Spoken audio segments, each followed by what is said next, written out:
Let me tell you something you already know is true. Someone gives you 20 compliments this year.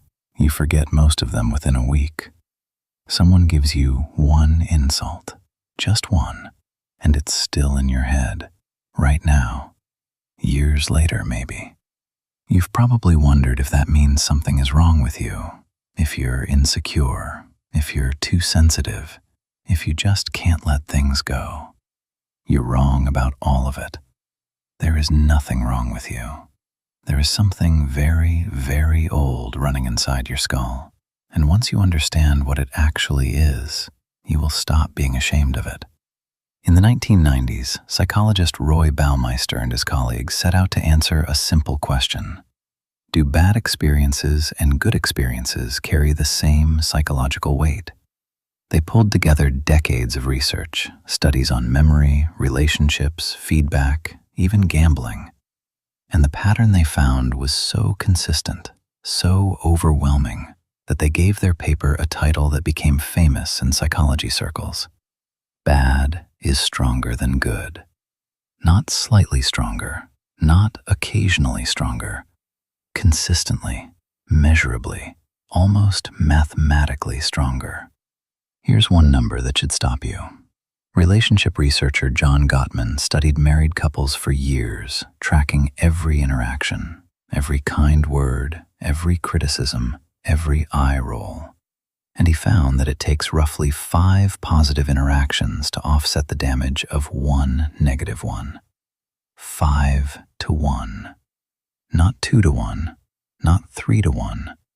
5. Think about that. A single sharp comment from someone you love can undo an entire week of kindness.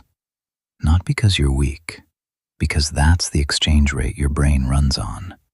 That's the price bad news demands. Why would evolution build a brain this unfair? Here's the answer, and it's going to reframe everything. Imagine you're standing in a grassland 40,000 years ago.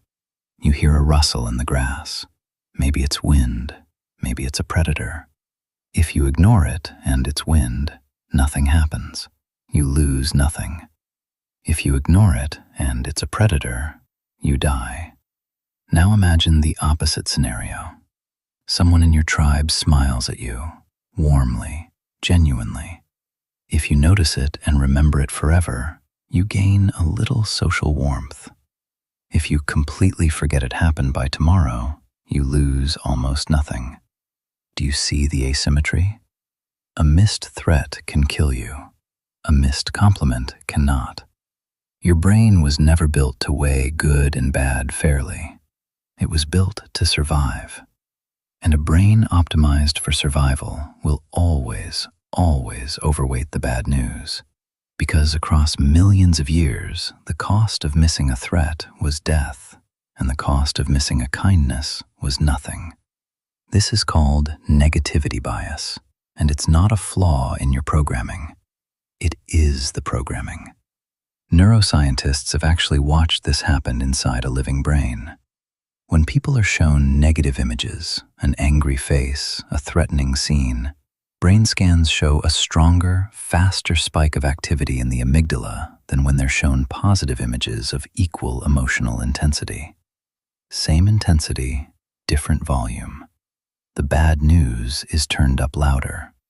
This is why a single 1-star review can haunt a business owner who has 400 5-star reviews. This is why you can win an argument 9 times and only remember the one time you lost it. This is why one moment of public embarrassment in 7th grade is still, somehow, vivid in your memory 20 years later, while you can't remember what you had for lunch 3 days ago. Your brain isn't broken.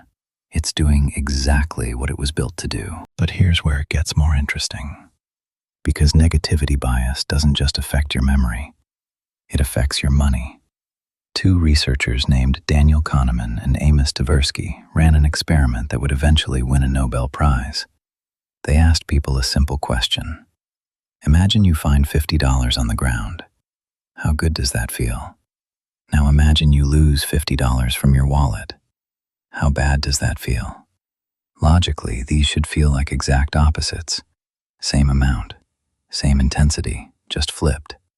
They don't. Losing $50 hurts roughly twice as much as finding $50 feels good. This is called loss aversion, and it is the exact same mechanism as the insult you can't forget.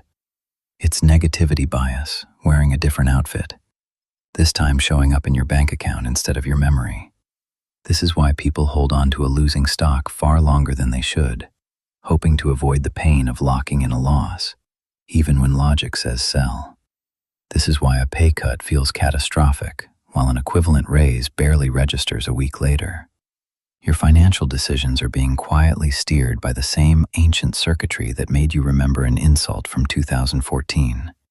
And it doesn't stop there either. Think back to school. A teacher hands back your essay. 20 sentences of praise, 1 line of criticism. Which one do you remember? You know the answer already. You've lived it. This is why students who receive mostly positive feedback with 1 critical note often walk away feeling like they failed, even when the actual ratio was overwhelmingly positive. The praise evaporates. The criticism calcifies.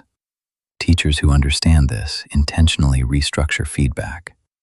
Not by removing criticism is necessary, but by understanding they're fighting a 5-to-1 uphill battle every single time they give it. So here's the real question. If this bias is hardwired, permanent, built into the very architecture of your brain, are you just stuck with it? No. And this is the part that actually matters. You cannot delete negativity bias. It's not a bug you can patch. It's structural. It's been running since before you were born, and it will keep running until you die. But you can do something more useful than fighting it. You can account for it. Once you know the exchange rate is 5-to-1, you stop being confused by why 1 criticism outweighs a week of praise. You stop thinking something is wrong with you for remembering the insult. You start recognizing it for what it actually is, an ancient alarm system, still doing its job, just aimed at threats that no longer exist.